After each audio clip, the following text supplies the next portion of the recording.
ॐ सहनाववतु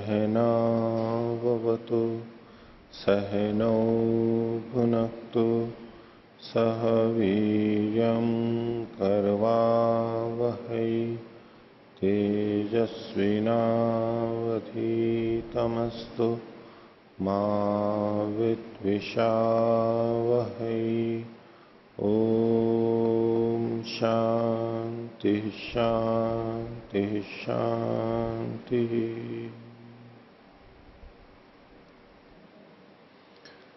मीमांसा दर्शन की 340वीं कक्षा। मीमांसा दर्शन के 9वें अध्याय का प्रथम पाठ चल रहा है और उसमें चौथे अधिकरण को हम देख रहे थे। विषय था कि देवता विग्रहवती हैं, भोजन आदि का ग्रहण करती हैं नहीं हैं। तो इसमें पक्ष विपक्ष चल रहे थे और इसमें यदि देवता विग्रहवती है तो उससे संबंधित धर्म माने जा सकते हैं, कर्म के, वो प्रयोजिका हो सकती है। लेकिन वो न विग्रहवती है न खाती है, तो इसलिए वो प्रयोजिका नहीं हो सकती। ये इसका मूल तात्पर्य है। पीछे अंत में सिद्धांती ने पूर्व पक्षी को यह कहा था कि यदि आप उनके हाथ मान भी लें तो भी आप तो उसके हाथ कभी पकड़ते नहीं, हम तो कभी हाथ पकड़ते नहीं हैं, पकड़ते हुए देखे नहीं जाते हैं, प्रत्यक्ष से विरुद्ध है। इसलिए वहां ये वचन लिखा हुआ भी ठीक नहीं है, अनुचित है। इसके उत्तर में अगर कोई पूर्व पक्षी ये कहे, आगे का पाठ देखिए 2338 आरंभ से, अथैवम उच्यते। अगर ऐसे कहा जाता है पूर्व पक्षी के द्वारा, तस्य एतत् वचनम यो गृहीतवान तस्य हस्तमिति, ये वचन उसका है जिसने इंद्र के हाथ को पकड़ा था। बोले आप हमारे को क्यों कह रहे हो कि हमने हाथ को पकड़ा, और हमने तो हाथ को पकड़ा नहीं, हमने तो हाथ को पकड़ते हुए देखा नहीं है हमारे, तो इसलिए हाथ नहीं है। भाई ये वचन मेरा कहा हुआ नहीं है, किसी और का कहा हुआ है, उसने पकड़ा होगा। अगर मैंने यूं होता कि हमने पकड़ा, तब तो चलो आप कहते हैं कि प्रत्यक्ष नहीं देखा जाता। ये तो उसका वचन है जिसने पकड़ा था, उसने, उसका वचन है, उसने पकड़ा था, तो हाथ होगा तभी तो कह रहा है वो। इसलिए वो हाथ वाले हैं, विग्रह वाले हैं, ऐसा अगर कोई कहे। तस्य एतत् वचनम जो गृहीतवान तस्य हस्तमिति, उसका हाथ है। तो सिद्धांत कह रहा उच्यते नहीं तथ्यवसेयम, ये निश्चय नहीं कर सकते, ये निर्णय नहीं कर सकते। क्यों? यदि ऐसा करेंगे तो आदिमत्ता दोषो वेदस्य प्रसज्येत, वेद की आदिमत्ता का दोष आ जाएगा, यानी वेद में इतिहास आ जाएगा। अगर किसी व्यक्ति ने, आप ये मानते हो कि पहले किसी व्यक्ति, कोई व्यक्ति हुआ, उसने इंद्र के हाथ को पकड़ा, तो ये घटना विशेष हुई, किसी कालखंड में हुई, और उसका वर्णन यहां पर है, तो वेद की आदिमत्ता का दोष आ जाएगा। इसलिए तो मान ही नहीं सकते। यानी वेद का ऐसा अर्थ हम कर ही नहीं सकते जिसमें वेद की आदिमत्ता सिद्ध होती हो। पूर्व पक्षी इंद्र कोई देवता विशेष को और किसी व्यक्ति विशेष के द्वारा उसके हाथ के पकड़ने की बात कर रहा है, अनित्य मनुष्य की। किसी अनित्य मनुष्य ने, जिसने ये वाक्य कहा, उसने इंद्र का हाथ पकड़ा, तो इसमें इतिहास आ जाएगा, अनित्य इतिहास आ जाएगा, और वो वेद की आदिमत्ता हो जाएगी। वेद अनादि नहीं रह पाएगा। वेद अनादि है, इसलिए उसका जो भी अर्थ किया जाएगा वो अनादि मानते हुए ही किया जाएगा। जो भी अर्थ आदिमत्ता को बताता है वो अर्थ वेद का हो ही नहीं सकता, किया ही नहीं जा सकता। ये प्राचीन शैली है। महर्षि दयानंद जिस बात को बोलते हैं, भले ही कुछ भी वर्णन हो, वो कहते हैं जी नदियों के वर्णन है, ये वर्णन है, इस क्षेत्र के वर्णन है, जो भी वर्तमान में, अगर ऐसा मानेंगे तो वेद की आदिमत्ता होगी। वो कहते हैं कि इसी से तो हम सिद्ध करते हैं कि वेद की आदिमत्ता है, वेद को ऋषियों ने बनाया है, इन घटनाओं को वर्णन किया। नहीं, ये पहले सिद्ध है कि वेद अनादि है। ये जो वर्णन मिल रहे हैं, ये वेद में कही हुई बातों, नदियों आदि के नाम को यहां दिखा करके यहां प्रयोग किया गया है। वेद तो अनादि है, उसका अर्थ ही वही किया जाएगा जो अनादिमत्ता को बनाए रख सकता हो। आदिमत्ता वाला कुछ वर्णन है भी तो वो अर्थ किया ही नहीं जाता, वो अर्थ ही नहीं है उसका। तो बोले अगर आप ऐसा कर भी दोगे तो आदिमत्ता दोषो देवस्य प्रसज्येत। ठीक है, हाँ, आपको क्या कहना है? आचार्य वर्य, अत्र पूर्वपक्षिणा हेतु रूपेण स्मृते अन्यार्थदर्शनाच उपचारात् तत्र वेद विषय तो न उक्तम तेन। वेद विषय नहीं, वेद के मंत्र दिए ना, अन्यार्थ दर्शन में उन्होंने वेद के मंत्र दिए ना, वेद के मंत्र दिए ना। अब इसमें थोड़ा सा भेद रहता है कि वेद को लेते हुए ब्राह्मण वचनों को भी ले लेते हैं, हम तो उसको नहीं मानते, लेकिन मूल बात जो कही गई है, जिसको हम वेद कहते हैं, जो अनादि है, जो अनादि है, मूल वेद पे तो लग ही जाएगा ये। अन्यार्थ दर्शन है ना, वेद विषय तो तेन उक्तम एवं न। नहीं, मंत्र का है ना, ऋग्वेद के मंत्र है, वेद के मंत्र लिए हुए ना। हाँ, नहीं, आप क्या कहना चाह रहे हो?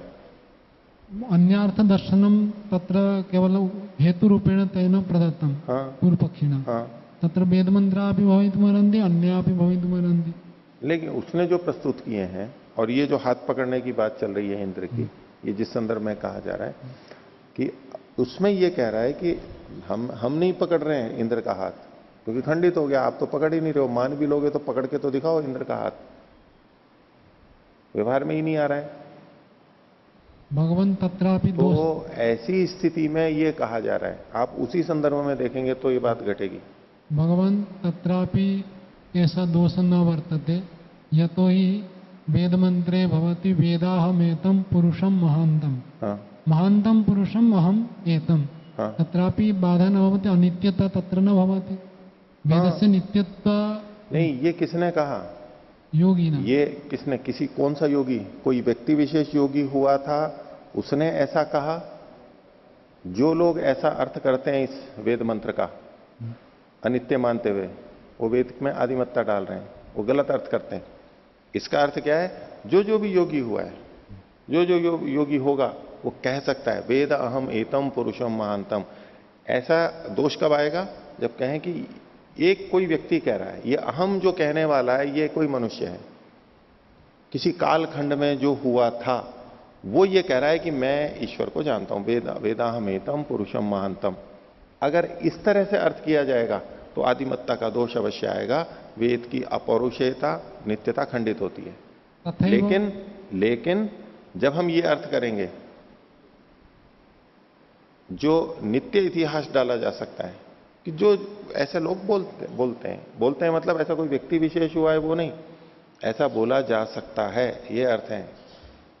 तथैव अत्रापि ये मनुष्याः हाँ। इंद्रस्य हस्तं ग्रहीष्यन्ति ते एव मदिष्यन्ति, आदिमत्ता दोष न भविष्यति। अत्रापि आदिमत्ता दोष न भविष्यति। नहीं, लेकिन ये तो व्यक्ति विशेष को कह रहे हैं ना। व्यक्ति विशेष है ना, व्यक्ति विशेष, जाति विशेष। ये आप अर्थ कर रहे हैं, ये जिस प्रसंग में बात चल रही है, पूर्व पक्षी को उसी ढंग से बोलना है।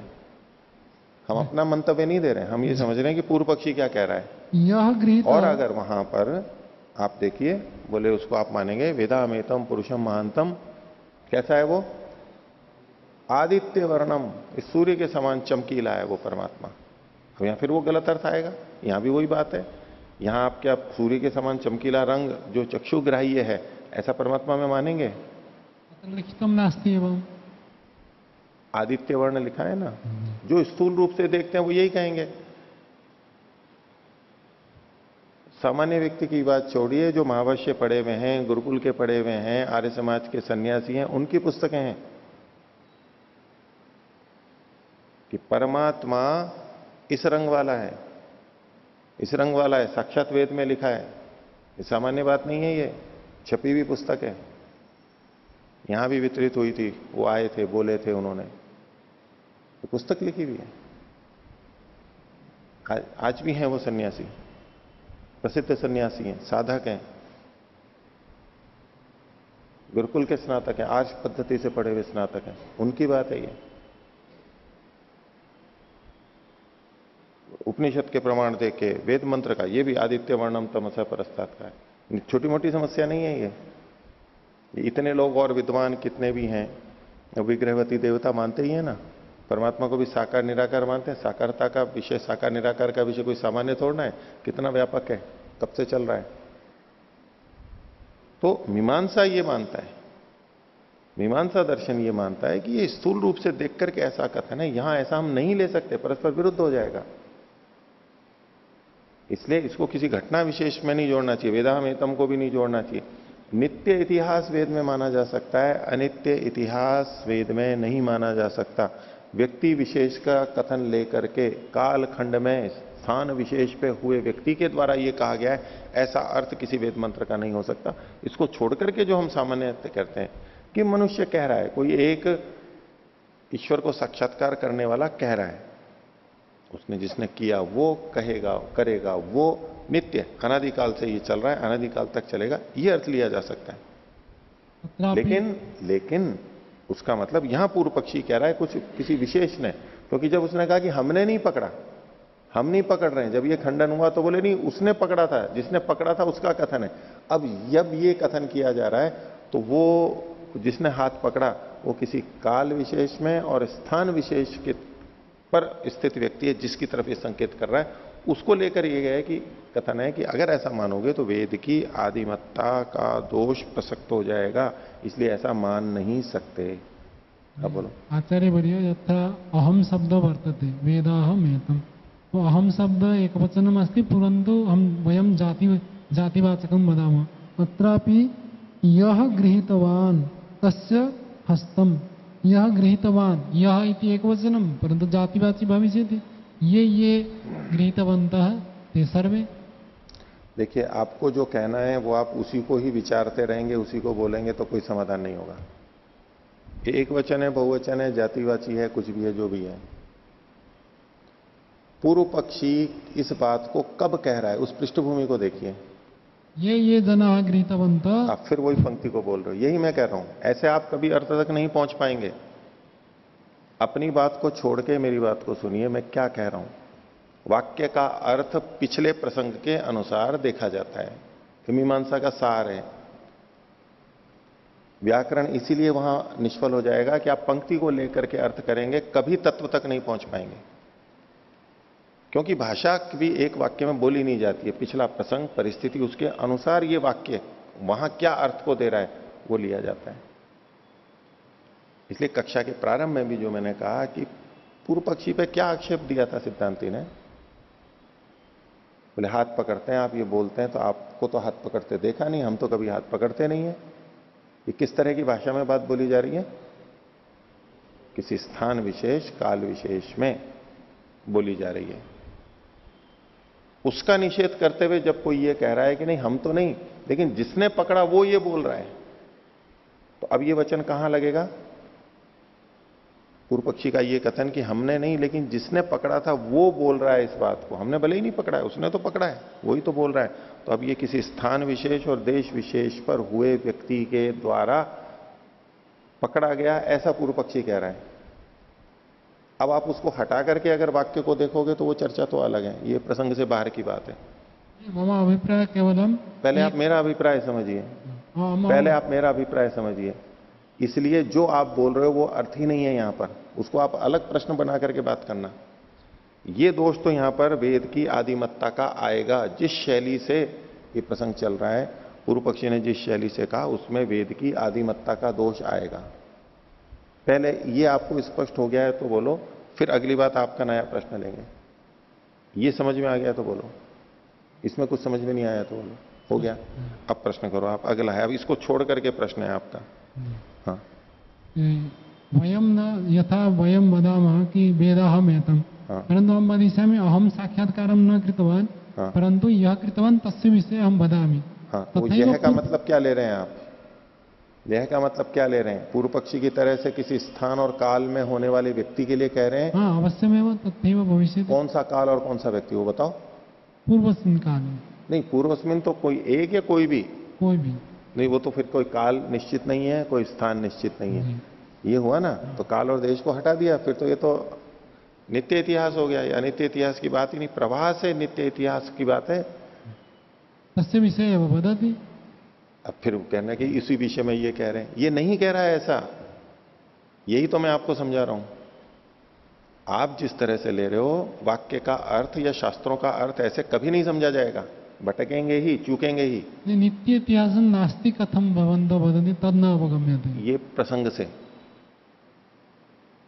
किस तरह का आक्षेप सिद्धांति ने पूर्व पक्षी को दिया था, उस आक्षेप का निवारण वो किस स्थिति में कर रहा है, इसको अगर हम ध्यान में रखेंगे प्रसंग को ध्यान में रखेंगे तो यही अर्थ आएगा, दूसरा नहीं आ सकता। प्रसंगेन अपि तथा न भवति इति। कैसे नहीं हो सकता? अच्छा, प्रसंग क्या है बताओ? प्रसंग तो अस्ति। मैंने जो बोला वो प्रसंग नहीं है, ये बताओ आप, ये प्रसंग क्यों नहीं है? प्रसंगेन अपि एवं भवितुमर्हति, ये जनाः गृहीतवन्तः ते एवं वदन्ति वयं न तथा। नहीं, वो कौन? हमने नहीं किया। हाँ, तो हमने नहीं किया तो हम किसी काल और देश पे जुड़े हुए व्यक्ति है ना। हाँ। तो जिन्होंने किया वो किसी काल और देश से जुड़ा हुआ कोई विशिष्ट व्यक्ति है जिसने ये वाक्य कहा है। यहां पूर्व पक्षी ये नहीं कह रहा है। हो सकता है आप जितना वैयाकरण वो नहीं हो कि भाई एक वचन नहीं है, हम तो बहुवचन मानेंगे और जाति में प्रयोग करेंगे। सब आप जैसे थोड़ा ना होते हैं बुद्धिमान। वो अहम का मतलब अहम बोल रहा है, अहम किसी एक व्यक्ति ने कहा है। कोई भी कह सकता है, जिसने ईश्वर का साक्षात्कार किया, जिसने इंद्र का पकड़ा, वो नहीं कह रहा है ये। एक व्यक्ति विशेष ने पकड़ा है। एक व्यक्ति विशेष ने इंद्र का हाथ पकड़ा है, हमने नहीं पकड़ा, उसने पकड़ा है, ऐसा बोल दिया उसने। तो आदिमत्ता का दोष आएगा, आदिमत्ता का दोष आएगा। हाँ।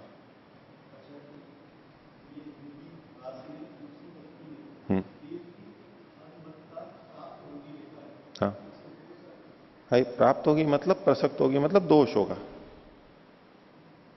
वेद की आदिमत्ता प्राप्त होगी मतलब इसमें आदिमत्ता स्वीकार्य नहीं है ना सिद्धांततः, अनादि है, अपौरुषेय है। ये जो प्रारंभ में ही कर चुके बात को, वेद के विषय में जो चर्चा चली थी, यही इनका अटल सिद्धांत है। तो कभी भी वेद का अर्थ करते हुए ऐसा अर्थ नहीं किया जा सकता जिससे कि उसकी आदिमत्ता आ रही हो। ये ऋषियों की शैली है, कभी नहीं करेंगे, कभी नहीं करेंगे। और आधुनिक लोग जो हैं वो उसमें खूब इतिहास मानते हैं, इसमें ये कहा है, इसमें ये कहा है, इसमें इस राजा का वर्णन है, इसमें फला का वर्णन है। जैसे कोई ऐतिहासिक ग्रंथ होता है वैसा मानते हैं वो लोग। ये तो छुएंगे भी नहीं, ऐसा होता ही तो बोले नहीं, ये अर्थ हो ही नहीं सकता इसका, असंभव। और भी कारण है उसमें, एक कारण ये भी है, और भी तो चीजें कही जा रही हैं। लेकिन अगर आप ऐसा करते हो तो वेद की आदिमत्ता का दोष आएगा। आदिमत्ता किसी कीमत पर स्वीकार्य नहीं है, इसलिए वो अर्थ वेद का हो ही नहीं सकता। कोई भी ऐसा अर्थ करता हो निषेध कर सकते हैं। अपनी मनमाना अर्थ कर रखा है इन्होंने। कई चीजें हैं, अर्थ की परीक्षा होनी चाहिए, वो चीज वहां घटनी चाहिए, वैसा ही अर्थ किया जाएगा। अभी जो सारा प्रसंग चल रहा है वो किस बात को बता रहा है? वेद मंत्रों का कैसे अर्थ किया जाना चाहिए, कैसे गलत अर्थ करके विग्रहवती देवता मान ली गई है, लेकिन वास्तव में उस मंत्र का क्या अर्थ होना चाहिए, क्यों होना चाहिए, यही तो विवेचना है सारी। वाक्यार्थ बोध क्या है यहां पर, सामान्य बात नहीं है।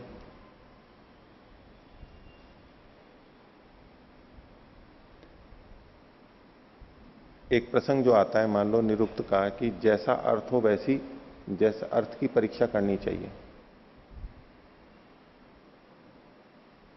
तो यानी जैसा हो वैसा ही अर्थ वेद का लेना चाहिए। और इसके ऊपर प्रश्न उठ जाता है, उसको तो हम जानते ही नहीं है। अगर हम जानते होते तो फिर वेद मंत्र को भी पढ़ के उससे अर्थ निकालने की जरूरत क्या थी? तो हम जो जानते हैं वो अर्थ वहां से निकाल रहे हैं, ऐसा थोड़ा ना करना है। वेद से तो हमें अर्थ लेना ही है नया। हाँ, वेद से नया ही अर्थ लिया जाएगा, हम जानते नहीं है। लेकिन जब हम वेद के मंत्र का अर्थ करेंगे वो व्यवहार से भी अनुकूल होना चाहिए, सृष्टि क्रम के अनुकूल होना चाहिए। स्वामी दयानंद जी ने जो बात की, सृष्टि क्रम के विपरीत वेद के मंत्र का अर्थ नहीं कर सकते, तो हम अपने ढंग से गलत कर रहे हैं। वैसा होना, घटना होना भी चाहिए, यही पता है। अर्थ की परीक्षा करो, जहां संगति लग रही है वहां तो कोई बात ही नहीं है, वहां वेद से ही पता लग रहा है। जहां संगति नहीं लग रही है, अभिधा से जो अर्थ लिया गया उसकी संगति नहीं लग रही है, तो वैसा घट नहीं रहा है, तो हमें सोचना पड़ेगा नहीं, यहां अभिधा से नहीं, कुछ लक्षणा कही जा रही है, उपमा दी जा रही है, कुछ ना कुछ दूसरा अर्थ होना चाहिए यहां पर। बस यहीं पर ही ऐसे ही देखना है। तो आदिमत्ता का दोष प्रसक्त हो जाए। आदिमत्ता दोषो वेदस्य प्रसज्येत। आगे, न च गृहीतवान आसीत इति उच्यते। अब पूर्व पक्षी ने क्या कहा था पहली पंक्ति में? तस्य एतद वचनम यो गृहीतवान तस्य हस्तम इति, जिसने उसके हाथ को पकड़ा था, गृहीतवान। तो ये कह रहा है कि न च गृहीतवान आसीत, पकड़ा था, ऐसा तो यहां पर नहीं कहा गया।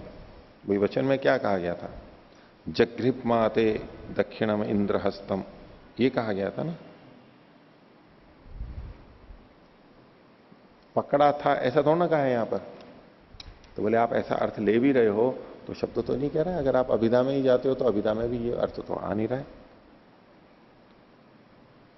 क्यों नहीं? प्रमाणाभावत, इसमें कोई प्रमाण ही नहीं है। उसने पकड़ा था, इसमें क्या प्रमाण है? आप कह रहे हो यूं ही, उसमें भी कोई प्रमाण नहीं है, वाक्य में भी नहीं कहा जा रहा है।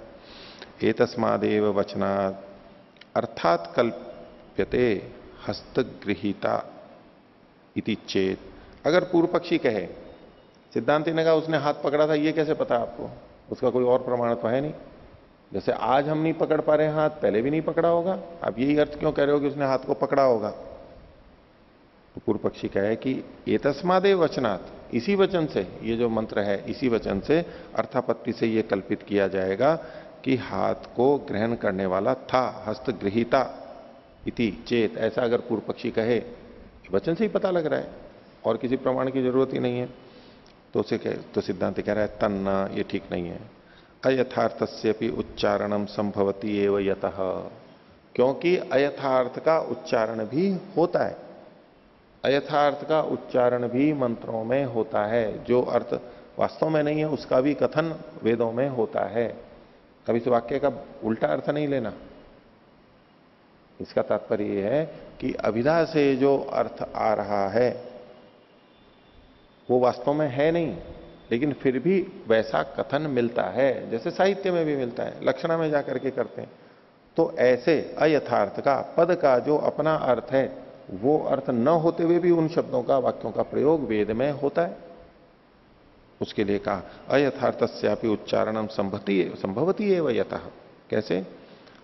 वेद में भी घटाएंगे और जन सामान्य में भी घटाएंगे। यथा 10 दाड़िमानी षडपूपा इति, तो 10 अनार हैं, 6 अपूप हैं, ऐसे परस्पर असंबद्ध वाक्यों का भी कथन एक दूसरे से संबद्ध देखा जाता है।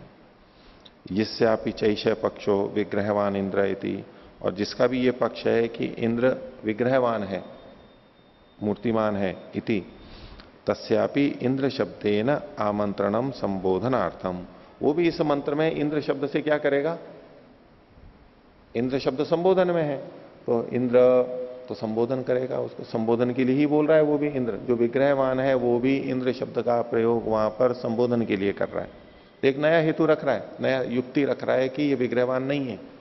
विग्रहवान अर्थ मानोगे तो वाक्य की, मंत्र की संगति नहीं लगेगी, ये सिद्धांति कह रहा है।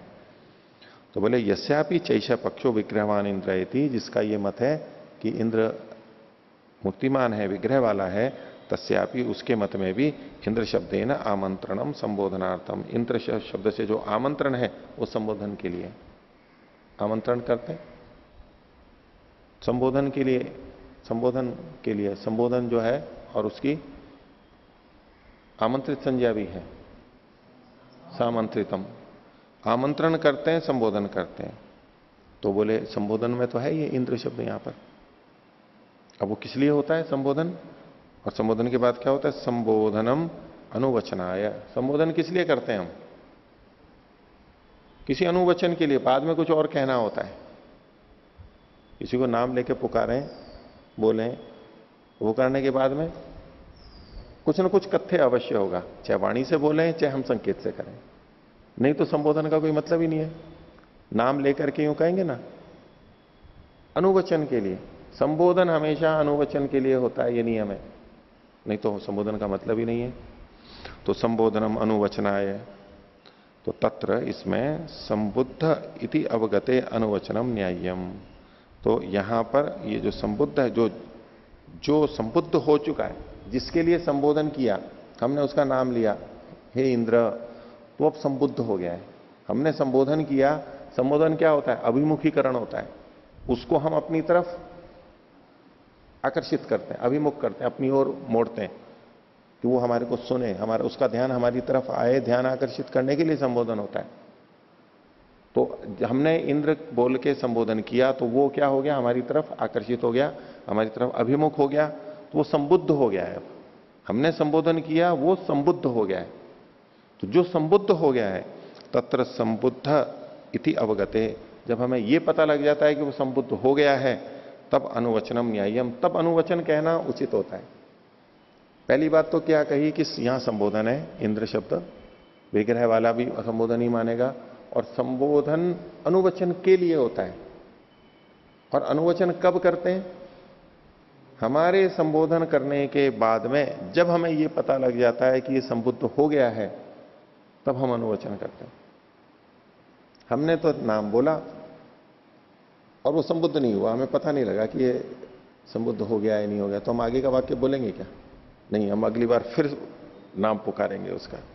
उसने सुना नहीं, उसने देखा नहीं, या उसने सुन भी लिया तो भी प्रतिक्रिया नहीं की, हमें पता नहीं लगा कि ये जान पाया या नहीं जान पाया, संबोधन हो ही नहीं पाया, तो हम अनुवचन नहीं कहेंगे, व्यर्थ है वो। क्योंकि हमें पता है कि जब ये संबुद्धि नहीं हुआ तो अनुवचन क्यों करेंगे।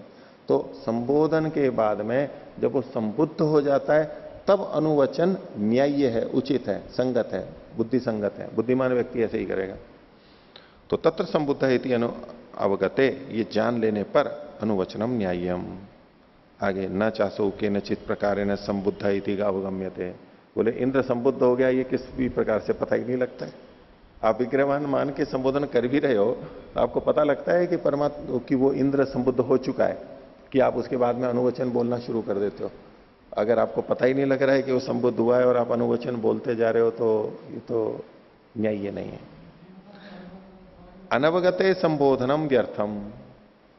और अगर हमें पता ही नहीं लग रहा है कि इंद्र को जान चुका है, तो हमारा जो संबोधन है वो व्यर्थ हो जाएगा।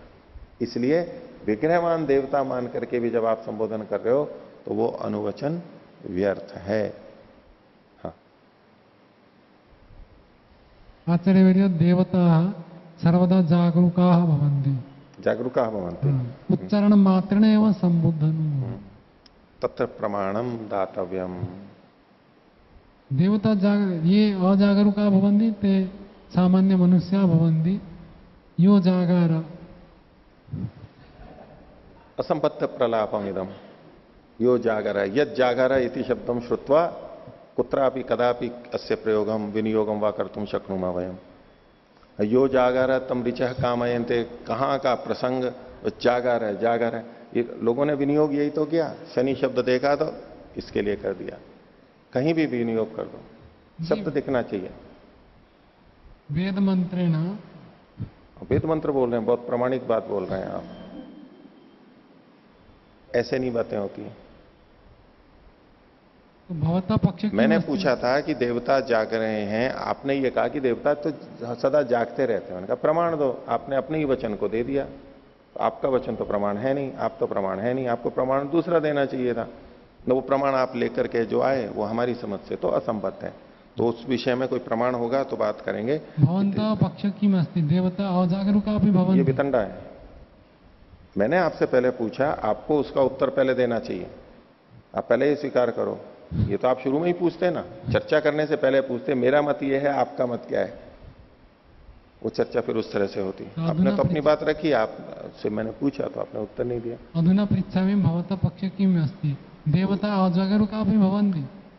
देवता विग्रहवती नहीं है। देवता का क्या मतलब है वो एक अलग बात है। आप देवता किसको कह रहे हो पहले ये बताओ। द्वितीय प्रश्न, देवता कौन है? कौन देवता? आप किस देवता की बात कर रहे हो? देवदानाद्वा दीपनाद्वा जो देता है, द्युस्थानाद्वा, जो देता है वो जागरूक होता है। अपना तो नहीं, ये तो कह ही नहीं रहे ना कि देवता देता है। ये तो यहां तो बात ही अलग है। उन्होंने तो कहा ना कि देवता स्वामी है या नहीं है। जो स्वामी होता है वही तो उस चीज को दे पाएगा। यहां तो ये अलग प्रसंग है। केवल दानात न दीपनाथ द्योतनाथ द्युस्थानाथ सर्वैव देवा भवन्ति, न तो केवल है। तो यहाँ जो देवता की बात चल रही है, अब अपने को वहीं तक सीमित रखते हैं। ये क्या कहना चाहिए, यहाँ क्या चर्चा चल रही है? इन्होंने जो कहा उसमें कुछ खंडन में हो तो देखो। द्योतनम अत्र वर्तते, द्योतनम प्रकाशनम चमकना इंद्र, ऐसा तो इन्होंने कहीं कहा हो, अभी पता नहीं लगा। इंद्र, हाँ, अभी आपकी तरह वैयाकरण तो थे नहीं कि उसके कई कई अर्थ लगा लगा के करते। इन्होंने तो बड़े सरल सहज थे, जो अर्थ जो चर्चा चल रही है बस वही अर्थ कर रहे थे। वो जो प्रसंग है बस उतना ही अर्थ कर रहे थे। बोले नहीं, यहां तो हम ये अर्थ करेंगे, यहां तो हम ये अर्थ कर देंगे। देवता कलाबाजियां नहीं जानते। देवता शब्द से सर्वमान्य अर्थ तो तदेव अस्ति। नहीं, सर्वमान्य अर्थ तो बहुत सारे हैं, वहां उस प्रसंग में कौन सा अर्थ लिया जा रहा है ये बुद्धिमत्ता होती है। यहां कौन सा अर्थ लिया जाएगा ये कोई बड़ी बात नहीं होती है। किसी ने एक वाक्य बोला, बोले आपके वाक्य के 10 अर्थ में ले सकता हूं। यहां बड़े विद्वान हैं आप, 10 अर्थ ले सकते हैं, 10 अर्थ बना सकते हैं। 10 अर्थ बनाने में ही रह जाओगे। उस व्यक्ति ने जो बोला है ये करना है या नहीं करना है वो तो कहीं गया। बोले जी कि बारिश आ रही है और ये बाढ़ आ रही है और आप ये रस्सी पकड़ करके उधर चले जाओ, बच जाओगे। और नहीं, मैं इसके 10 अर्थ कर सकता हूं, और बाढ़ बहा के ले जाएगी। 10 अर्थ करते रहो, ये प्रसंग नहीं है। 10 अर्थ होते हो तो होते हो, यहां कौन सा अर्थ है वो ले लो और कम करो। सैंधव हम आने हैं यही चर्चा करते रहेंगे कि सैंधव के 2 अर्थ होते हैं। वर्णोच्चारण में ये लिखा है, ये भी अर्थ होता है, ये भी अर्थ होता है, ये शब्द करो। भाई उस समय आपको जो अर्थ समझ में आ रहा है, घोड़ा लाना है तो घोड़ा ले आओ, नमक लाना है तो नमक ले आओ, प्रयोग से जैसा भी हो। वो वैयाकरणों में और दर्शनाचार्यों में सत्यानंद जी सुनाते हैं ना, पंडित सत्यानंद जी, दर्शनाचार्यों को खुश करना होता है तो कई बार वही घटना को बताते हैं। बोले एक गुरु जी के दोनों थे, एक वैयाकरण भी था शिष्य और एक दर्शन वाला भी था। तो वो पढ़ने के लिए आए तो उनकी पत्नी ने पूछा कि भाई क्या अंतर है इन दोनों में। बोले कि आज बताता हूं। किस दिन वो बीमार हो गए होंगे तो वो पढ़ने के लिए आए, तो वैयाकरण आए तो उन्होंने कुछ वाक्य बोला। वाक्य कोई बना के कोई सा भी बोलता हूं कि आज पाठ नहीं होगा, आज मैं रुग्ण हूं। बोले गुरुजी ने ये वाक्य बोला है कर्तृवाच्य में, कर्मवाच्य में, इस धातु का प्रयोग किया, विवेचना करके बोले अच्छा ठीक है चलेगा। और बोले फिर दर्शन वाले आए, उनको भी वही वाक्य बोला, अच्छा बीमार हो गए हैं, पाठ नहीं हो रहा है, तो मतलब पाठ नहीं हो रहा है तो क्यों नहीं पाठ हो रहा है? रोग में, कभी रोग में हो गया तो कुछ ना कुछ दिक्कत होगी, दुख होगा। तो बोले जी क्या करें, आपके लिए कुछ दवाई लानी है, कुछ व्यवस्था करनी है। माता जी से पूछा है कि भाई ये तो आज नहीं कर पा रहे हैं, घर का कोई काम काज हो तो आप बताओ, मैं करेंगे। वो इस पे जाएगा, व्यवहार पे जाएगा, देखेगा कि भाई आखिर ये वाक्य बोला क्यों गया। ठीक है, वाक्य के 10 अर्थ हो सकते हैं, कौन मना करता है, लेकिन किस व्यक्ति ने किस वाक्य को कहां कैसे बोला है वहां तो एक ही अर्थ आएगा, वहां 10 अर्थ नहीं चलेंगे। यही मीमांसा कहता है, एक ही अर्थ होता है, 2 अर्थ आप ले ही नहीं सकते वहां से। बोले नहीं जी पाणिनि ने लिखा है कि 10 अर्थ होते हैं। पाणिनि ने लिखा है, पहले पाणिनि को तो समझ लो। पाणिनि ये थोड़ा ना कह रहा है कि किसी ने भी इस शब्द को बोला तो हर जगह 10 अर्थ होते हैं, ये थोड़ा ना पाणिनि कह रहा है। पाणिनि इस मीमांसा को नहीं जानते थे क्या? जानते थे, लेकिन कब कौन सा अर्थ होगा तो पाणिनि को समझ के, ये कोई विवेचना की बात ही नहीं है कि इसके क्या क्या अर्थ हो रहे हैं, यहां ये क्या अर्थ लेकर के चल रहे हैं, क्या प्रसंग चल रहा है, बस हमारे को वहां चर्चा करनी है। ये अर्थ यहां हो सकता है या नहीं हो सकता है। मूल बात है विग्रहवती है नहीं है, ये धर्म देवता के देवता इन धर्मों का प्रयोजक है नहीं है, ये निर्णय करना है। जो अर्थ यहां चल रहा है बस वही लेना है प्रसंग से। दूसरे अर्थ आप कर सकते हैं, उसके लिए एक अलग से मीमांसा शास्त्र होगा तब ठीक है, उसकी भी परंपरा चलेगी। बड़ी मेहनत से बनाएंगे, और फिर कई बार ऐसा होता है मेहनत से बना तो दी पुस्तक, सोचा था कि लोग हमारे पठन पाठन में ये आ जाएगी पुस्तक, फिर कोई पढ़ता ही नहीं है। वो तो पहले वाला ही। तो अब इस बात का दुख एक अलग से है कि लोग पढ़ते ही नहीं। हमने तो इतनी पुस्तक लिख दी, लोगों की पढ़ने में ही रुचि नहीं है,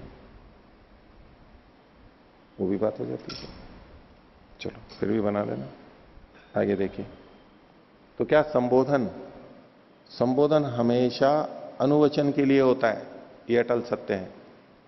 और अनुवचन तब न्याय्य है जब संबुद्ध हो गया हो, ये हमें पता है। अगर संबुद्ध नहीं है तो ये अनुवचन न्याय्य नहीं है। और बोले किसी तरह पता ही नहीं लग रहा है कि वो संबुद्ध हुआ ही नहीं हुआ, इसलिए यदि आप इसको विग्रहवती मान करके संबोधन में मानेंगे ऐसे, तो ऐसे घटेगा ही नहीं। अनवगते संबोधनम व्यर्थम। अब इस पे पूर्व पक्षी कहता है वचन प्रामाण्यात संबुध्यते इत्येवं गम्यते इति चेत। बोले ये भी हम वचन प्रमाण से ही मान लेंगे, बड़ा शब्द प्रमाण का श्रद्धालु व्यक्ति है, नहीं ये भी हम वचन से ही मान लेंगे, ये भी हम वचन से ही मान लेंगे, ये भी हम वचन से ही मान लेंगे, सब चीज वचन से ही मान लेंगे, और किसी प्रमाण की जरूरत ही नहीं है उनको। तो बोले वचन प्रमाण से ही हम मान लेंगे कि वो जग गया, संबुध्यते इत्येवं गम्यते इति चेत। ऐसा अगर कहे तो सिद्धांत कह रहा है उक्तम, इस विषय में हम पहले कह चुके हैं। क्या कह चुके हैं? उक्तम को आगे कहा अदृष्ट कल्पनायाम हस्तादि कल्पना अनुपपत्ति रीति, अदृष्ट की कल्पना में हस्तादि की कल्पना असिद्ध होती है, ये नहीं हो सकता है। न चासौ संबुद्ध इति अवधार्यते, और ये संबुद्ध हो गया है, संबुद्ध ऊप जोड़ लेना, ये निश्चय नहीं होता है। क्यों? प्रमाणा भावात, प्रा में आ की मात्रा हटा लेना, प्रमाणा भावात, तस्मात संबोधन वचनम न संबोधनाय, इसलिए यहां पर जो संबोधन वचन है वो संबोधन के लिए नहीं है। इस वाक्य में जो संबोधन किया भी जा रहा है वो संबोधन के लिए नहीं है। तस्मात संबोधन वचनम न संबोधनाय, किस लिए है फिर? निर्देशार्थम एवं, केवल निदर्शन के लिए, बताने के लिए। अभिग्रह पक्षे भी तन निर्देशार्थम एवं भविष्यति, और अभिग्रह पक्ष में भी ये निर्देश के लिए ही होगा, वास्तविक संबोधन के लिए नहीं है। क्योंकि कोई कहने लगे विग्रहवान है तब तो ये इंद्र संबोधन के लिए नहीं है। आप जब अभिग्रहवान मानोगे तब आप इंद्र संबोधन कर रहे हो तो वो संबुद्ध हो गया, वहां आपको पता लगता है क्या? बोले नहीं, वहां भी पता नहीं लगता है, वास्तव में ये संबोधन के लिए है ही नहीं, ये केवल निर्देशन के लिए है। तद निर्देशार्थम एवं अभिग्रह पक्षे भी तत्र आमंत्रित विभक्ति वचनम स्तुतये, और ये जो आमंत्रित विभक्ति है ये संबोधन के लिए नहीं है यहां पर, यानी प्रथमा जो संबोधन में है आमंत्रित संज्ञा उसकी कर दी, ये वास्तव में संबोधन के लिए है ही नहीं, संबोधन प्रयोजन ही नहीं है, वो केवल स्तुति के लिए है। तत्र आमंत्रित विभक्ति वचनम स्तुतये। एवं इदम देवताख्यम साधनम साधयित्रीतमम यच्चेतनादिवत संबुद्धा साधयति इति चेतनवद इव उपचर्यमाण संबुद्धि शब्देन आमंत्र्यते। बोले फिर चेतन के समान कथन क्यों किया जा, संबोधन के समान कथन क्यों किया जा रहा है यहां पर? कहा एवं इदम देवताख्यम साधनम, ये देवता नामक साधन है, देवता है साधन है केवल। क्यों? और क्या है ये? साधयित्री तमम, साधयित्री तम है, साधक तमम करणम, तो सिद्ध कराने वाला है, साधयित्री तमम। और ये यच्चेतनादिवत संबुद्धा जो लिखा है ना, इसमें इन्होंने नीचे दूसरी टिप्पणी में लिखा संबुद्ध इति पाठांतरम, ये ठीक है।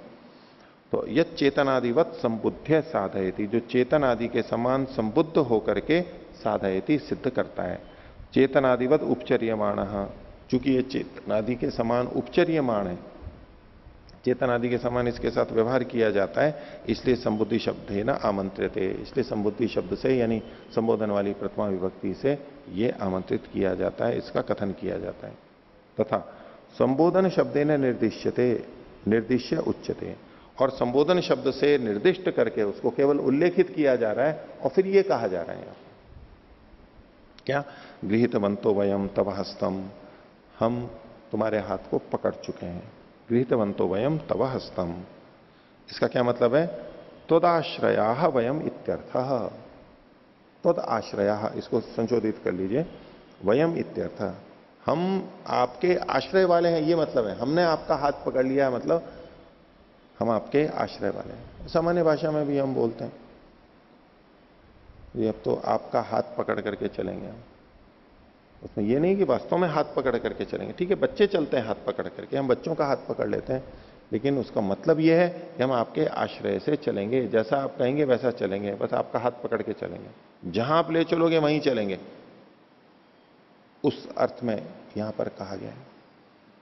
तो त्वदाश्रया वयम इत्यर्थ अस्माभि इंद्र कर्म कर्तव्यम इति एतत् अनेन स्मार्यते, और इस मंत्र के द्वारा करवाया क्या जा रहा है, क्या स्मरण कराया जा रहा है कि हमारे द्वारा इंद्र कर्म करना चाहिए।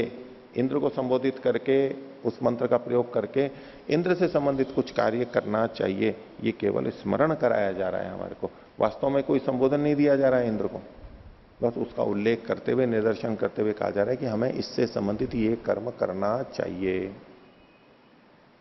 आगे और समाधान कर रहे हैं, तथा इमे द्यावा पृथ्व्यौ, पीछे जो कहा था इमे रोदसी द्युलोक पृथ्वीलोक, तो उनके लिए जो कहा कि दूरे अपारे यत संगृहणासी मघवन अहोते पूजितो मुष्टिरिति संतम इव मुष्टिम स्तुत्यर्थे न बदती। जब ये कहा वहां पर तो द्युलोक और पृथ्वीलोक कैसे हैं, तो वहां पर अपार कहा था, उसको पार कहा था। बोले दूरे अपारे, वो इतने दूर हैं और अपार हैं जिसकी कोई सीमा नहीं है, हम पार नहीं पा सकते। पृथ्वी पे उस सब हिसाब से चले तो चलते जाओ, पार ही नहीं पा सकते। अंतरिक्ष का और पूरे सारे सब लोगों का वो देखें, उसका भी हम पार नहीं पा सकते। ये इतने दूर हैं और अपार हैं, दूर है अपारे। अभी तो वैज्ञानिक इतने उन्नत हो गए हैं तो भी मंगल तक पहुंचे। हमारे इस सौरमंडल से बाहर जा सकेंगे इसकी अभी संभावना नहीं है। बहुत कितना कठिन होगा सौरमंडल से बाहर चले जाना, और जो हमारी गैलेक्सी है उससे बाहर चले जाना, सोच ही नहीं सकते। अभी जितना ज्ञान है, बहुत ज्ञान हम कहते हैं, वो जितना ज्ञान है उसका वो लोग, ये लोग ही बताते हैं कि 0.73% ज्ञान है केवल अभी हमारे को। अपनी तरफ से परिकल्पना करते हैं कि 0.73 नॉलेज है बस केवल हमारे को, उतना ही हम जान पाए। ये जितना हम जान रहे हैं उसमें 1% भी नहीं जान पाए, हम जा ही नहीं सकते, हमारा ज्ञान ही नहीं हो पाता। और जान लेंगे कुछ प्रतिशत, बस इस संसार का जितना ज्ञान है जड़ जगत का, उसकी सूक्ष्मताओं का, वो पूरा ही नहीं जान सके। जब तक जानेंगे नहीं तब तक नियंत्रण कैसे करेंगे, है ही नहीं, उनके नियम ही नहीं पता है, कैसे जाएंगे, शक्ति सामर्थ्य ही नहीं है। दूरे अपारे यत संग्रहणासी मगवन, हे शक्तिशाली, इन दूर और अपार को भी जो तू संग्रहण कर रहा है, पकड़ के रखा हुआ है, धारण कर रखा है तूने।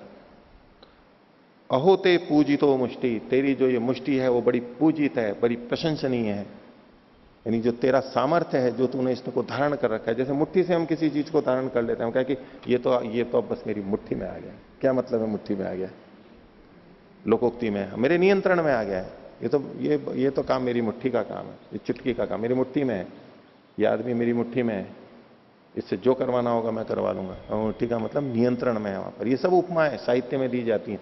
ऐसा ही यहां पर है, ये जो द्युलोक पृथ्वीलोक दूर और अपार हैं, इनको तूने संग्रहणासी, इतने अच्छी तरह से ग्रहण कर रखा है, अपने वश में कर रखा है। हे मघवन, हे ऐश्वर्यशाली इंद्र, शक्तिशाली, अहोते पूजितो मुष्टि, तेरी ये जो मुष्टि है ये तो बहुत पूजित है, बड़ी प्रशंसनीय है, बहुत ज्यादा बड़ी है। इति संतम इव मुष्टिम, संतम मुष्टिम इव, वास्तव में होती हुई मुट्ठी की तरह, वास्तव में है नहीं लेकिन वास्तविक मुट्ठी की तरह, स्तुत्यर्थे न वदति, स्तुति के रूप में उसकी मुष्टि का प्रयोग कर रहा है। और वो सोच रहा है कि मुष्टि है, इसका मतलब है विग्रहवान देवता है। तो ये तो केवल प्रशंसा के अंदर कहा जा रहा है उसकी। तस्यापि भावे न प्रमाणमस्ति, और अगर कहे भी कि नहीं इसकी मुट्ठी है, तो उस मुट्ठी के होने में कोई प्रमाण नहीं है। विग्रहवान कोई मुट्ठी हो परमात्मा की ऐसी हमारी तरह, उसमें कोई प्रमाण नहीं है देवता की। नेदम वचनम, यहां पर ये वचन नहीं है, अब वचन की दृष्टि से कह रहे हैं। इत महान काशीरस्ति, ये तेरी महान मुट्ठी है, मतलब मुट्ठी को लक्ष्य करके नहीं कहा जा रहा है देखो ये तेरी मुट्ठी महान है, ऐसा नहीं कहा जा रहा है यहां पर। ये वाक्यार्थ बोध नहीं है। इत महान काशीरस्ति थी, पूछता है पूर्व पक्षी किम तरही, फिर क्या वाक्य बोध है? यस्तव काशी समहान इति, जो तेरी मुट्ठी है वो महान है। दोनों में अंतर है, पहले भी यही बात आई थी। जो तेरी मुट्ठी है, वो तेरी मुट्ठी कौन सी है? ये मुट्ठी नहीं, वो तेरी सामर्थ्य, वो महान है। जो तेरी मुट्ठी है, अब ये जो तेरी मुट्ठी है ये अनुवाद किया जा रहा है और उसकी महत्ता ये स्तुति के रूप में विधि की जा रही है। अब जो अनुवाद होता है उसमें लक्षणा न्याय्य है, विधि में लक्षणा नहीं कर सकते, विधि में लक्षणा नहीं कर सकते।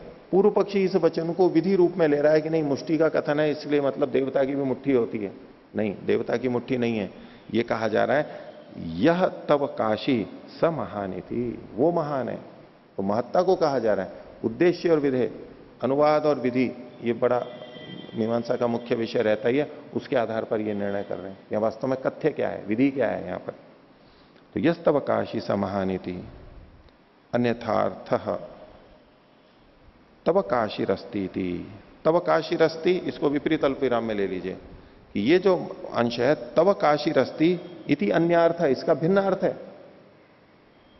तेरी मुट्ठी है इस अंश का अर्थ अलग है, और अन्य तव काशीर महान इति, तव काशीर महान, इसको फिर विपरीत अल्पविराम में लीजिए, दो के बीच में तुलना की जा रही है।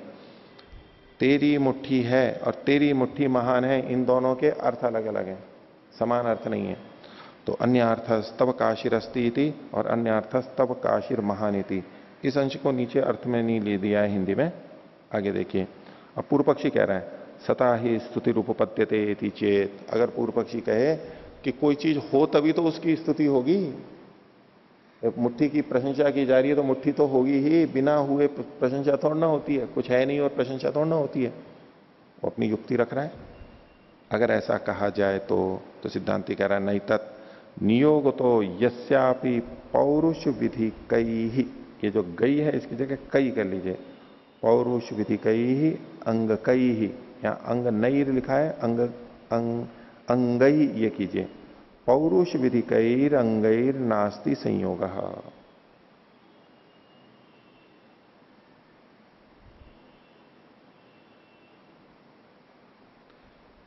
नियोगतः नियमते से जिसके पुरुष विधि वाले अंग जैसा पुरुष में कथन है उनका संयोग नहीं होता है। पौरुष विधि कैर अंगैस तस्यापि स्तुतिर भवति, जिसके पुरुष के समान अंग नहीं है उसकी भी पुरुष के अंगों के समान स्तुति की जाती है, ऐसा देखा जाता है शास्त्र के अंदर, वेद के अंदर।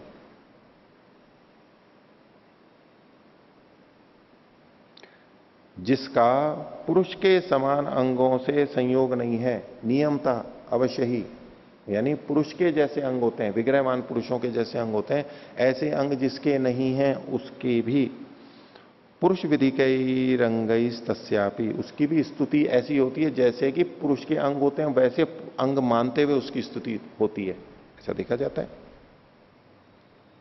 तो इंद्र के ऐसे अंग नहीं है तो भी उसकी ऐसी स्तुति हो रही है।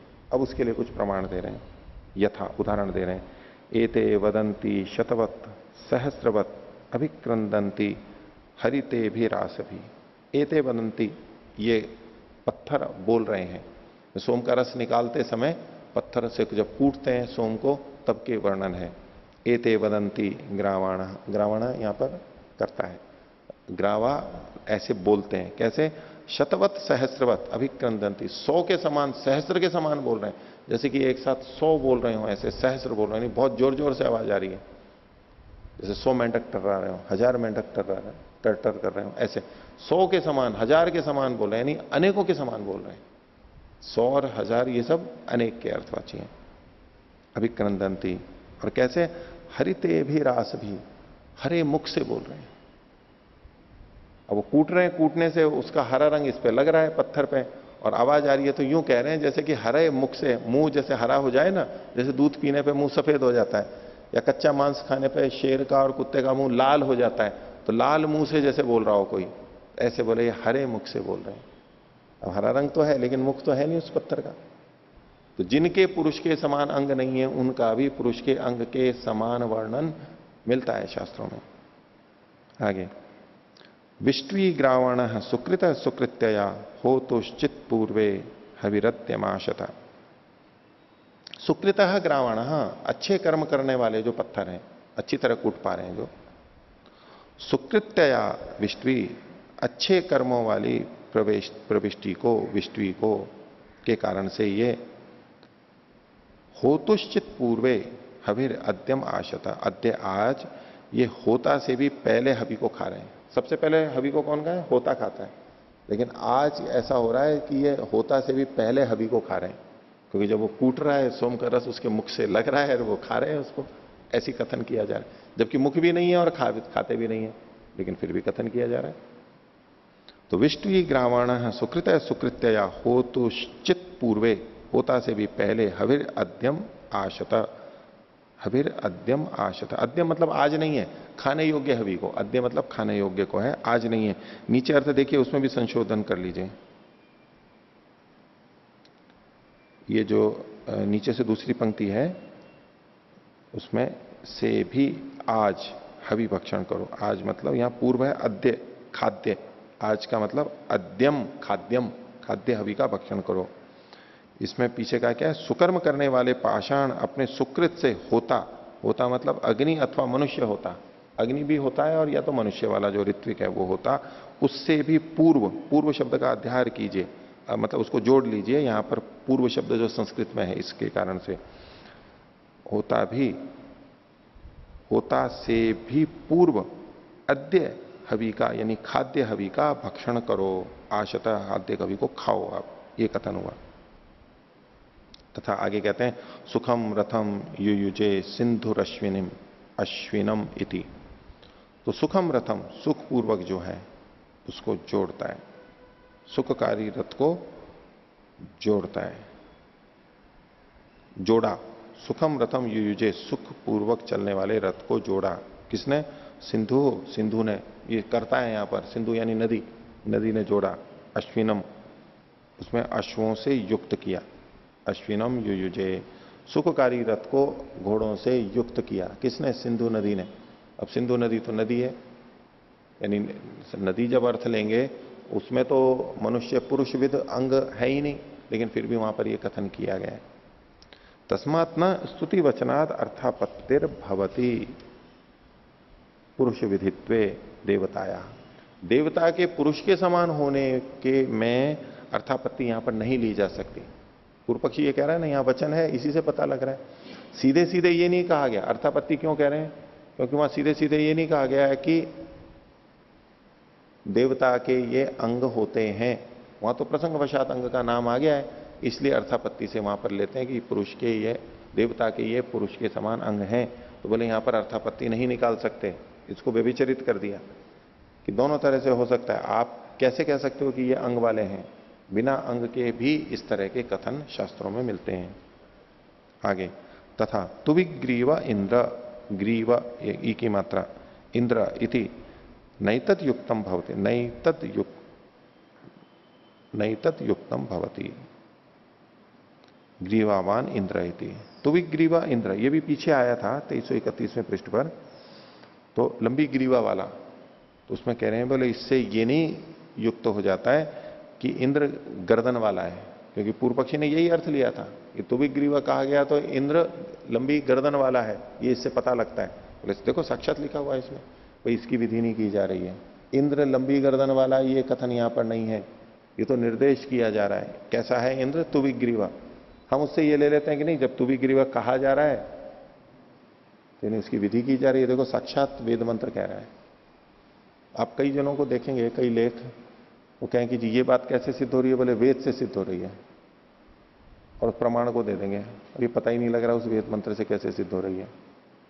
आध्यात्मिक न्यास की गोष्ठी स्नेह सम्मेलन में भी पिछले से पीछे आगे, इस बार तो वो आए नहीं, उन्होंने कई प्रमाणों को प्रस्तुत किया। तो स्वामी जी ने भी कहा कि भाई आप ये प्रमाण तो दे रहे हो कि प्रमाण है, भाई इस प्रमाण से सिद्ध कैसे हो रहा है?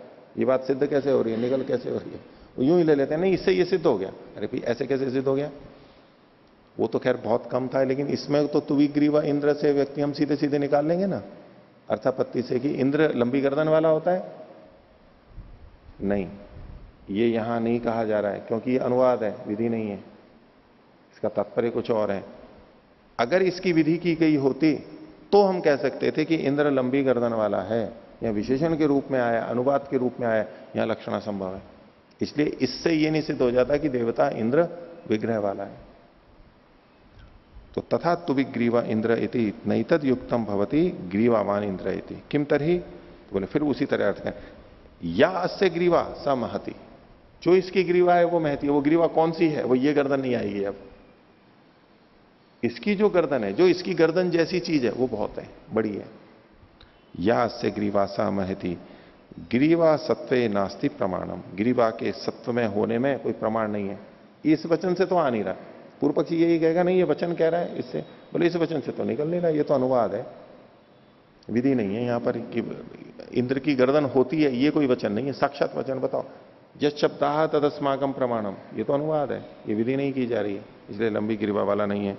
ग्रीवा सत्वे नास्ति प्रमाणम न च ग्रीवा स्तुतिर अर्थापत्ति, और ग्रीवा की स्तुति कही गई है, इससे कोई ग्रीवा की जो स्तुति है इससे अर्थापत्ति भी नहीं निकाल सकते।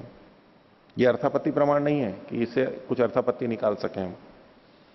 अपुरुष विधेय भी स्तुत्युपपत्ते है, जो पुरुष के समान नहीं है उसमें भी ऐसी स्तुतियां हो जाती है, दोनों संभव है, इसलिए ये कोई अर्थापत्ति नहीं हो सकती। अब पीछे इसमें अर्थापत्ति जब हम निकालते हैं तो निश्चयात्मक ही तो होता है ना, तभी अर्थापत्ति निकलती है। यदि दोनों तरह की चीजें हो सकती हो तो उसमें अर्थापत्ति नहीं निकाल सकते, फिर संभावना में ही कहा जा सकता है। हाँ जी अयम सिद्धांति विग्रहवती इति किम अर्थ करोति चक्षुषा यह दृश्यते सा एव विग्रहवत। विग्रह का मतलब जो चाक अन्य इंद्रियों से देखा जा सकता है, मूर्तिमान है, हाथों से छुआ जा सकता है, ऐसा। एकम वदन्तु दोनों दोनों चीजें आ जाएंगी। चक्षुषा केवल केवल नेत्र के, इन्होंने कुछ खोला नहीं है इस विषय में, कोई स्पष्ट नहीं किया, मैं तो एक संभावना में बोल रहा हूं। तो हाथ को पकड़ा, तो हाथ को पकड़ा, इंद्र के हाथ को पकड़ा, तो इंद्र के हाथ को तो पकड़ा, बोले हाँ हमने पकड़ा, वो तो छू करके भी लग सकता है, वो कोई नेत्र से ही पता लगे नहीं है, नेत्र से भी लग सकता है, स्पर्श से भी लग सकता है, दोनों बातें देखी जाए। वायु देवता अस्ति अत्र हाँ विग्रहवती अस्ति हाँ, तो उसका कोई निषेध नहीं है, वो तो प्रत्यक्ष है ना। लेकिन आप कहो कि वायु के हाथ है पुरुषविद विग्रह वाला, ये जो हाथ है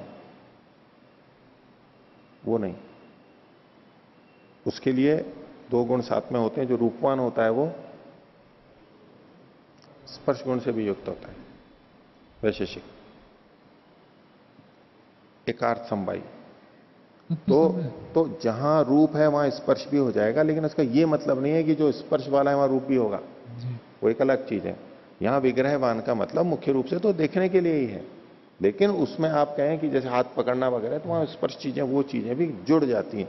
मुख्य तो देखने के लिए आएगा, मूर्तिमान है, विग्रहवान है, वही मतलब लिया जाएगा। यत्र रूपम नास्ति, जहां रूप नहीं है, स्पर्शम अस्ति यथा वायु, हाँ, स विग्रहवती भविष्यति बनना सा। पुरुषविद विग्रहवान, ये जो देवताओं को मानते हैं वो पुरुषविद विग्रहवान मान रहे हैं। अश्मखंडवत विग्रहवान ऐसा कुछ कोई नहीं कह रहा है, वायु के समान विग्रहवान वो नहीं कह रहा है। पुरुषविद विग्रहवान, जो कि हमारी स्तुति सुनते हैं, जो कि हम देते हैं उसको खाते हैं, उस तरह से, ऐसे नहीं है ये। आगे अपिच इंद्रो वृत्राणि जिघ्नते इत्येताभ्याम पदाभ्याम इंद्र शब्द संबद्धो न शक्नोति तुविग्रीवादि दिभि संबंधम यातुम।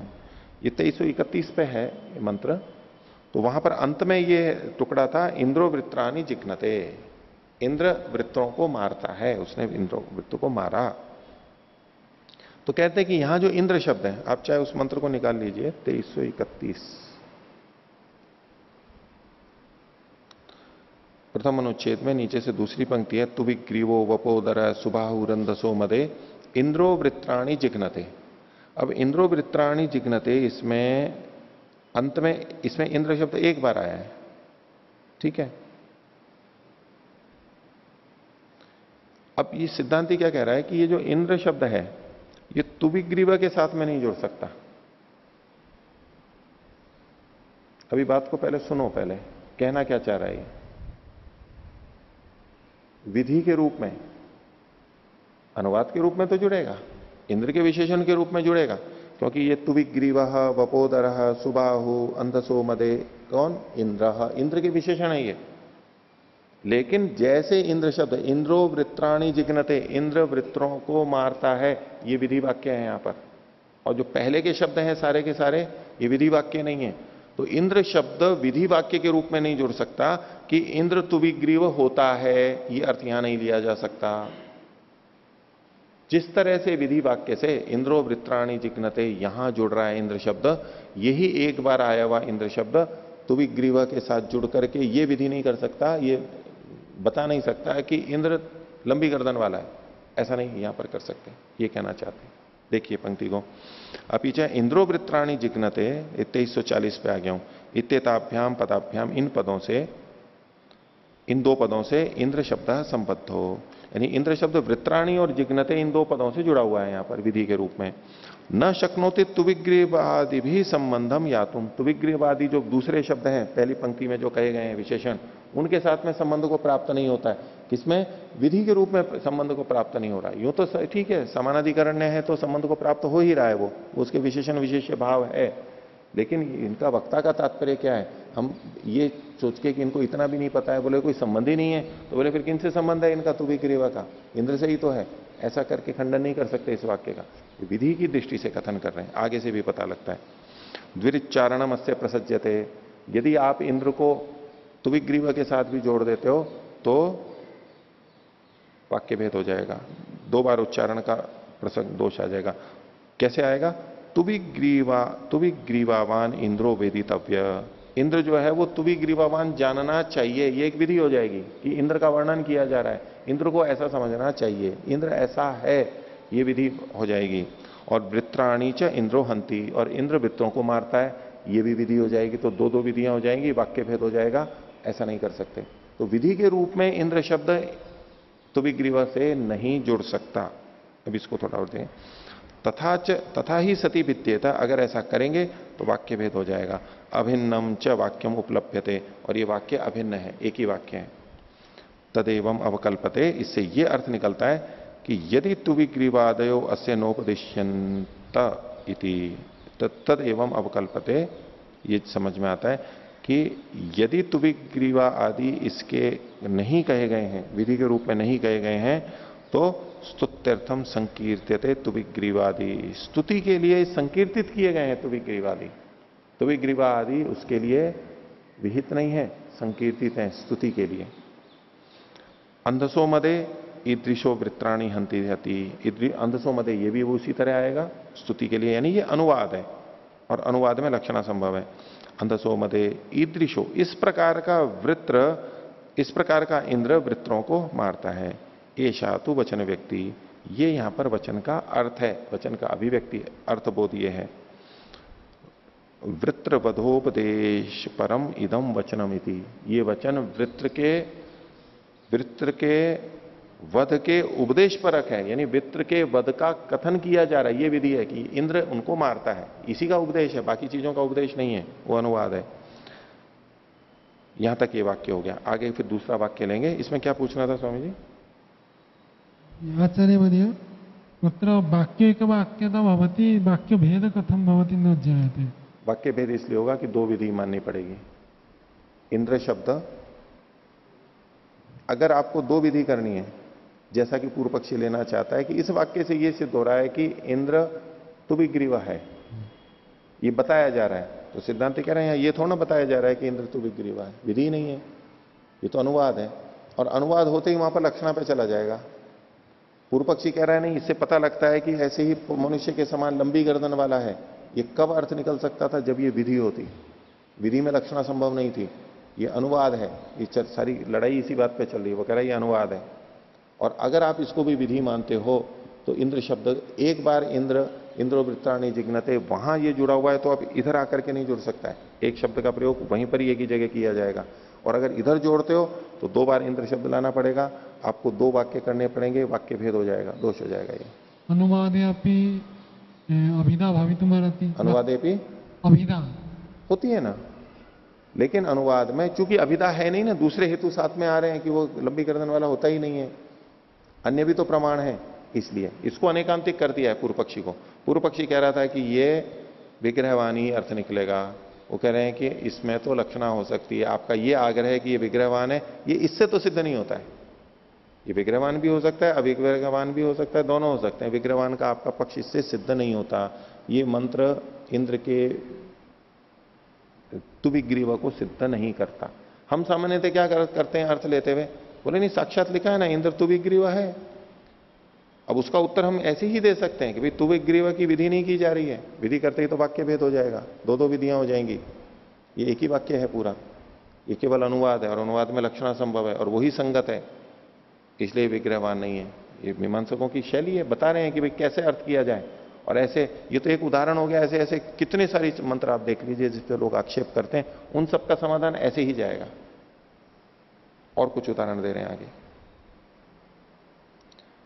यद्यपि वचनम बाहुते इंद्र रोमशी अक्षिते इंद्र पिंगले, बोले लो हम आपको साक्षात वचन बताते हैं। पीछे वाला तो चलो था, ये साक्षात विधि बताते हैं। बोले बाहुते इंद्र रोमशौ, हे इंद्र तेरे बाहु कैसे हैं? रोमश हैं, रोए वाले हैं। अक्षिते इंद्र पिंगले, हे इंद्र तेरे नेत्र कैसे हैं? पिंगल हैं, बुरे बुरे हैं, बुरे हैं। इंद्र का वर्णन किया जा रहा है। तो ऐसा वचन कोई दे और बोले देखो यहां तो सीधे सीधे अंगों का वर्णन है, तो बोले तदपि बाहवो रोमशत्वम अक्षणोश्च पैंगल्यम आह। बोले यहां पर यह नहीं कहा जा रहा है कि तेरी बाहु होती हैं, यूं कहा जा रहा है तेरी बाहु रोए वाली हैं। ये नहीं कहा जा रहा है कि तेरी आंखें हैं, ये कहा जा रहा है तेरी आंखें भूरी हैं। रोमश होने की विधि की जा रही है, भूरे होने की विधि की जा रही है। यानी आंख और बाहु का तो अनुवाद है और वहां फिर लक्षण आ जाए। अब जब हम उस पर लक्षणा कर दी तो जो लक्षित अर्थ हम ले रहे हैं उसमें रोए क्या हो सकते हैं वो होंगे। अब ये हाथ ही नहीं अर्थ नहीं है तो इसकी ये वाला रोए नहीं अर्थ आएगा, ये आंख ही नहीं है तो ये भूरापन आएगा ही नहीं, वो दूसरे अर्थ में जाएगा। यहां विधि किस बात की है? आंख की विधि है, आंख के बारे में कहा जा रहा है या आंख के भूरेपन के बारे में कहा जा रहा है? भूरेपन के कहा जा रहा है। बस यही देखो, मीमांसक ऐसे ही देखते हैं, ये विधि है या अनुवाद है। बिल्कुल बिंदु पे जाएंगे कि आखिर कहा क्या जा रहा है, यहां पर तथ्य क्या है, ये वाक्य बनाया क्यों है, उस पे जाएंगे तो फिर नहीं तो उस वाक्य पे जो आपत्तियां आती हैं वो आएंगी, और अगर हम इस मूल बिंदु पे पहुंच गए तो जो आपत्तियां हैं उनका हम उत्तर दे सकेंगे, नहीं तो उत्तर नहीं दे पाएंगे। तो कहा कि तदपि बाहुवो रोमशत्वम अक्षणोश्च पैंगल्यम आह न बाहु सत्ताम अक्षि सत्ताम वा, न तो बाहु की सत्ता को यहां पर कहा जा रहा है और न ही आंख की सत्ता का कथन किया जा रहा है। दूसरे क्या कहेंगे, नहीं कहा तो जा रहा है यहां पर, आंख कही तो गई है, बाहु कही तो गई है, वो तो सामान्य व्यक्ति तो यही बोलेगा, यानी साक्षात कहा जा रहा है, आप क्यों नहीं मान रहे हो? नहीं, विधि नहीं कही जा रही है।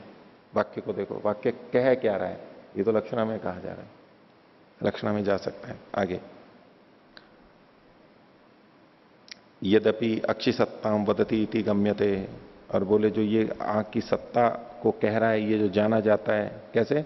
चक्षुष्मते शृण्वते ते ब्रवीमि। अभी एक नया उदाहरण दिया, बोले देखो साक्षात आंख और कान वाले का भी कथन किया गया है। कैसा? चक्षुष्मते शृण्वते, चक्षुष्मते जो आंख वाला है, शृण्वते जो श्रोत्र वाला है, ऐसे ते ब्रवीमि, उसके लिए मैं ये बात बोल रहा हूं। बोले यहां क्या करोगे? तो बोले तदपि न चक्षु संबंधार्थम चक्षुष्मते ब्रवीमि इति वचन संबंधार्थम। ये चक्षु का संबंध उससे जोड़ने के लिए नहीं है, ये मृत्यु सूक्त का है, तो ये चक्षु के संबंध के लिए नहीं है कि तू आंखों वाला है, बल्कि जो तू आंखों वाला है उसके लिए मैं कह रहा हूं, ये कथन है यहां पर। आंख फिर भी नहीं है, वो आंख कौन सी है ये फिर ये नहीं आएगी, फिर कोई दूसरी आंख आएगी। तो चक्षुष्मते ब्रवीमि इति वचन संबंधार्थम तत् सतीम इव चक्षुष्मताम स्तुत्यर्थम उच्चारयति। तो ये चक्षुष्मत्ताम सतीम इव, सतीम चक्षुष्मत्ता के होते हुए ही, जैसे हम सताम बोलते हैं वो पुल्लिंग का होता है, सताम का स्त्रीलिंग में होगा सतीम। तो तत्सतीम इव चक्षुष्मत्ताम, चक्षुष्मत्ता के होते हुए के समान स्तुति के लिए ये उच्चरित किया जा रहा है। जैसे आंखों वाले होते हैं ऐसा है तू, अब परमात्मा को भी कहें सहस्त्र शीर्षा पुरुष सहस्राक्ष सहस्रपात सबभूमिम सर्वतः स्पृत्वा अत्यतिष्ठत दशांगुलम। बोले देखो सहस्त्र शीर्ष और सहस्त्र आंखें कही गई हैं, बोले विधि नहीं है। सहस्त्र शीर्षा और सहस्त्र पुरुष क्या है? अनुवाद है। वो पुरुष कैसा ऐसा, ये तो अनुवाद है, अनुवाद है, इसमें लक्षण आ जाएगी। हम कैसे कहें कि नहीं यहां 1000 आंखें और 1000 सिर, साक्षात नहीं कहेंगे, वो तो कहेंगे नहीं देखो लिखा है 1000 सिर और 1000 आंखें। हम फिर यूं जाते हैं कि नहीं यहां पर बहुत सारा हजारों बुद्धियों के समान ज्ञान है, हजारों नेत्रों के समान उसकी सामर्थ्य है, उसको बताने के लिए ये कथन किया गया। ठीक है, तो हम कैसे सिद्ध करेंगे कि ये है कि वास्तव में 1000 आंखें हैं सिर हैं? क्यों नहीं? वो बोले लिखा हुआ है यहां पर। बोले नहीं ये अनुवाद है, इसलिए हम ये लक्षणा कर पाते हैं। विधि क्या है यहां पर? सौभूमि सर्वतः स्पृत्वा, सब जगह व्याप्त होकर, ये भी कहा नहीं जा रहा है करके अत्यतिष्ठत दशांगुलम, ये कहा जा रहा है, ये इसके ऊपर सब पे शासन करता है रहता है। बाकी सब तो ये अनुवाद है। तो मुख्य विधि क्या है? मुख्य विधि में तो मुख्य अर्थ ही लिया जाएगा विधा से, बाकी में तो हम लक्षणा कर सकते हैं। तो चक्षुष्मत्ताम स्तुत्यर्थम उच्चारयति कुत एतद अवगम्यते। बोले ये पता कैसे लगा? तो बोले चतुर्थी निर्देशा। देखो चक्षुष्मते शृण्वते, यहां पर चतुर्थी का निर्देश है। यदि प्रातिपदिकार्थ हो अध्यवसीयते तथा वाक्यम भिद्येता, अगर आप इसको प्रातिपदिकार्थ मानोगे कि नहीं देखो ये आंखों वाला है ये बताने के लिए, तो बोले प्रातिपदिकार्थ तो यहां है नहीं, तो वाक्य का भेद हो जाएगा। तो यहां तो चतुर्थी निर्देश है, चक्षुष आंखों वाले के लिए चक्षुष्मते, ये तो अनुवाद में ही कथन है। कैसे वाक्य भेद होगा उसको बता रहे हैं। चक्षुष्मान इत्येवं च उद्दिश्येत, फिर तो ये चक्षुष्मान है ऐसा ही कथन किया जाएगा। उद्देश्यत मतलब कथन किया जाएगा। यह है विधि, वैसे विधि उद्देश्यत मतलब विधि। वैसे उद्देश्य और विधेय हम अलग अलग करते हैं, विधि से अलग। तो यहां उद्देश्यत का मतलब उद्देश्य अनुवाद नहीं कहा जा रहा है, ये विधीयत का मतलब है, यहां पर कथन अर्थ है। तो चक्षुष्मान इत्येवं विधि च उद्देश्यत, फिर तो यही कहते कि ये चक्षुष्मान है। चक्षुष्मते क्यों कहा, चक्षुष्मान कहते फिर तो। चक्षुष्मते ब्रवीमीति, तो एक तो वाक्य ये बनेगा, वाक्य भेद क्या है, एक तो आप चक्षुष्मान हो और जो आप चक्षुष्मान हो उसके लिए मैं कहता हूं, ये दो वाक्य हो जाएंगे, वाक्य भेद हो जाएगा। तस्मात् न किंचित अन्यार्थ दर्शनम पुरुष विदताम देवतायाम इदम ख्यापयती थी। इसलिए जो भी आपने अन्यार्थ दर्शन कहे हैं वो देवता की पुरुष विदता का कथन नहीं कर पाएंगे, नहीं कर पा रहे हैं। न किंचित अन्यार्थ दर्शनम, कोई भी जो भी अन्यार्थ दर्शन आपने पीछे दिया वो देवतायाम पुरुष विदताम, देवतायाम इदम पुरुष विदताम ख्यापयति इति न, वो पुरुष विदता को नहीं बताते हैं। न चेदम भोजनम, और ये जो भोजन कहा गया है आपने वो भोजन है भी नहीं देवताओं का, जो कहा गया है वो ये भोजन ही नहीं है। नहीं देवता भूंगते और नहीं देवता उसको खाते हैं।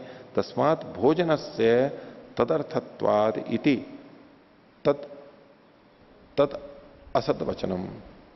पीछे छठे सूत्र में पूर्व पक्षी ने कहा था भोजन से तदर्थत्वात, भोजन के उसके लिए होने से, तो बोले इसलिए आपका जो ये कथन है कि भोजन के उसके लिए होने से ये वचन ही असत वचन है, क्योंकि ना तो भोजन है उसका, ना देवता खाते हैं, तो फिर ये भोजन ये देवता के लिए होगा, ये भोजन देवता के लिए होगा, ये आपका कथन ही व्यर्थ हो जाता है। तो आज का पाठ इतना ही रखते हैं। इसी तरह से और भी जो पूर्व पक्षी ने पीछे कहा है उसका समाधान करेंगे। प्रणव।